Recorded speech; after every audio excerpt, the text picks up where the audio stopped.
সময় এটা বলে যে কোন বান্দা যখন সেজদা করে তো আল্লাহ তাআলা তার পিঠে মাথায় এভাবে হাত বুলায় দেয়, আদর করে। আল্লাহ আদর করে, আল্লাহর কুদরতি পায়ে সেজদা দেয়, মালিক তখন আদর করে দেয়, পিঠে মাথায় হাত বুলায় দেয়। আল্লাহ ডেকে বলে, আনিস আমারে সেজদা করছো না, ইরফা রাসাক, উঠো, মাথা উঠো, ওঠো, বসো বসো।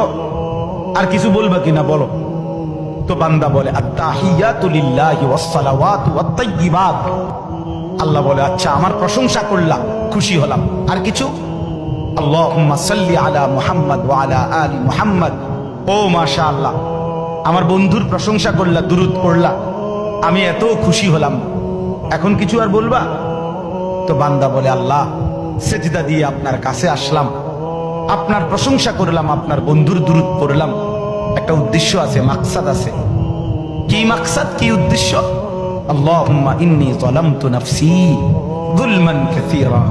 আয় মাওলা, আমি বড় নাফরমান মাওলা, আমার গুনাহ অনেক বেশি মাওলা, আর আমি জানি ওয়ালা ইয়াগফিরুয যুনুবা ইল্লা আনতা, আপনি ছাড়া আর মাফ করার কেউ নাই।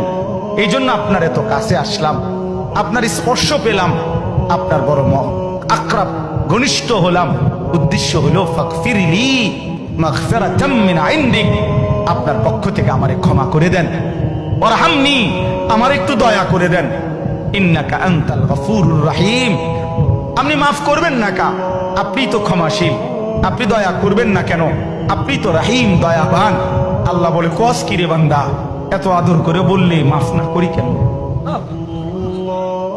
কি কইছেন এখন? আল্লাহু আকবার।